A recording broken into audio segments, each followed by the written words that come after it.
Balak mo bang kumuha ng PSA document gaya ng birth certificate, death certificate, marriage certificate o sinumar? Pues ituturo ko sa inyo ang step by steps na paraan paano ito makuha mula sa appointment hanggang sa mismong araw ng pag-process. Magkano ang bayad? Dito lamang yan sa video na ito pag-uusapan natin mga ka-vlogs. Hold up.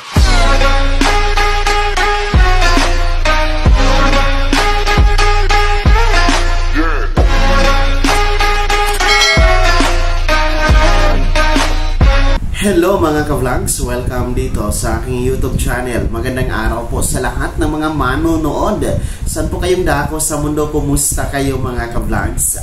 Pag-uusapan at ituturo ko sa inyo ngayon itong mga dokumento ng PSA. Paano ba tayo makakuha mula appointment hanggang sa mismong araw ng pag-process? Magkano po itong ating birth certificate, marriage, sinumar, or death certificate? Mamaya-maya, ituturo natin yan step by step. Pero bago ang lahat, kung bago ka pa lang dito sa aking YouTube channel o di kaya hindi ka pa nakasubscribe, abay, i-click nyo muna ang ating subscribe button na nasa baba. Huwag nyo kalimutan na pindutin ang notification bell. Ilagay nyo po sa all para naman updated kayo sa lahat ng mga videos na i-upload ko. Well, mabalik tayo mga ka-vlogs para po sa mga nagnanais na kumuha ng dokumento sa PSA gaya po ng birth certificate, death, sinumar, or marriage certificate. Alam naman natin ngayon mga ka-vlogs no, na ang itong mga dokumentong ito ng PSA ay talaga namang napaka-importante, napakahalaga sa ating mga transaksyon, no? Itong ating birth certificate, marriage certificate, sinumar, death certificate, no? Gamit na gamit ito, hinahanap ito kung tayo ay naghahanap ng trabaho na meron tayong mga claims, mga benefits na gusto nating i-claim, hinahanapan tayo nito, no? Kung mag-a-abroad tayo, hinahanapan tayo nito, kung mag-a-apply tayo kung ano-ano po. So kailangan talaga natin, no? Hindi talaga tayo makakatakas sa mga dokumentong ito, kaya naman mahalaga na alam ninyo kung paano nga ba ito kukunin step by step, paano ba ang proseso, ano ang requirements, at higit sa lahat, magkano ba ang bayad nito. Well, anyway, kung inyo pong nasundan ng aking mga videos, nauna ko na pong ginawa ng tutorial video kung magkano po ang gastos dito sa pagkuha ng ating mga PSA documents. Recap lamang tayo, no, na ang ating PSA birth certificate, death certificate, at ang ating marriage certificate ay pareho pong tig 155 pesos. No, magkaiba lamang or iba lamang po, mas mahal itong sinumar or certificate of no marriage, which is 210 pesos mga ka-vlogs. Ayan, para po sa mga hindi nakapanood sa video yon. And nagawan ko na rin po ng unang video ang step-by-step process paano mag-book ng appointment sa pagkuha ng PSA documents. So, sundan nyo lamang po, check nyo po ang ating mga uploaded videos, no, sa ating YouTube channel. Andoon po mga ka-vlogs, no? Hindi ko lang siya pinagsama dahil masyadong mahaba, no? Alam naman natin, masyado tayong nabuboring pag mahaba na ang video. Well, anyway, dito tayo sa step-by-step process. So, unang-una po, bago tayo kukuha ng ating PSA documents, ay kailangan nating mag-secure, mag-set, ng confirmed schedule appointment. So, hindi po tayo po pwedeng dediretso sa PSA site, PSA branch, mga ka-vlogs, to get our PSA documents. Kailangan natin magpa-book ng appointment. Mayroon pong dalawang klaseng pagpa-appointment sa PSA. Una po, yung online. Yung kayo mismo po ang mag-book ng appointment. Well, anyway, kung kayo po ang mag-book ng appointment, narayan po sa inyong screen, naka-flash ang website ng PSA. So, yan, screenshot nyo po. Diyan kayo mag-book ng appointment. So, madali lang naman po ang pagpapabook ng appointment, no? Inyo lamang pong i-fill up ng mga necessary informations, no, ng inyong birth certificate, kaya death certificate, sinumar, or marriage certificate. So kayo na po ang maglagay ng mga detalye. Make sure na tama po, correct po ang spelling, correct po ang birthday, ayan, tama po ang impormasyon, hindi nagkakabaliktad ang apelyido at pangalan, no? I-check nyo talaga yan para hindi magka-problema sa mismong araw ng inyong schedule appointment. And kung kayo po ay representative lamang, kasi pwede po tayong kukuha ng document sa PSA, no, through representative, no, at least 2 maximum PSA documents ang kailangan po, ang required sa atin na kukunin, no, as representative per day.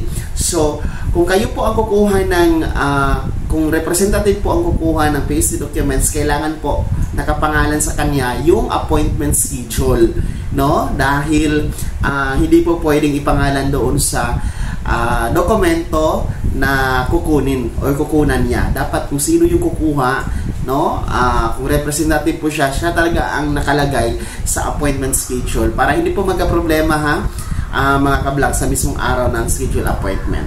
Yung pangalawang appointment naman na sinasabi ko, kung hindi nyo alam ang online appointment, pwede kayong magpabook ng appointment doon mismo sa PSA, PSA site or PSA branch. So, meron kasi doong mga in charge na nagbubook po ng appointment para po hindi sa mga yun sa mga hindi marunong mag-book online, no? Hindi marunong sa online booking, no? Online registration, kumbaga. So, pwede kayo doon magpabook ng appointment. Alam nyo, sa PSA, marami namang slot everyday, no? Maraming slot everyday.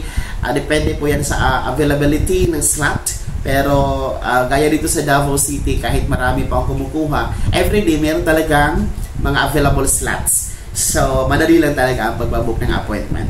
So once po nabook tayo ng appointment, mag-i-email po sa atin si PSA para sa confirmed schedule ng ating appointment schedule. So nararapat talaga na tama ang email address na ating ilalagay, dahil doon po i-send ni PSA yung kanyang confirmed schedule appointment, and screenshot nyo po yun o di kaya i-print, pero screenshot na lang para mas makakatipid, dahil ayun po yung ipapakita nyo sa gwardiya sa mismong araw ng schedule appointment ninyo, no? Yung screenshot, mga ka-vlogs. And then pagdating nyo po doon sa schedule appointment nyo, no, please prepare the exact amount. Dahil gaya po sa nangyari sa akin, buo po yung pera ko, tapos morning po yung schedule ko, no? 7 AM po yung kinuha kong schedule, ay 1,000 yung pera ko. Kailangan nating magpa-change kasi wala pong change, no, si PSA cashier.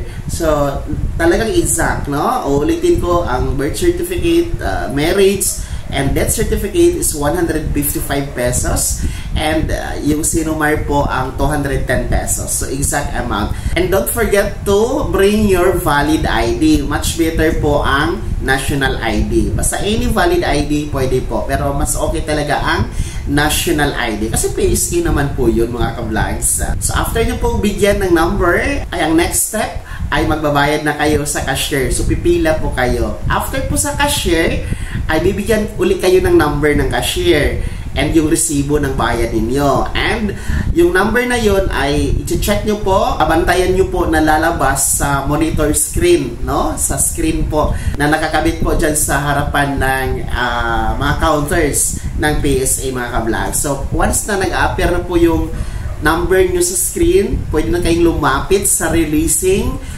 area or releasing counter, mga ka-vlogs, na available na merong in charge, dahil i-release na po ang inyong PSA documents, no? I-present lamang ninyo ang inyong resibo at yung number ninyo. So ganun lamang po kadali, ganun lang po ang steps by step process. Paano nga ba makakuha ng ating PSA documents? So ang requirements lang naman, isang valid ID lang, much better po national ID.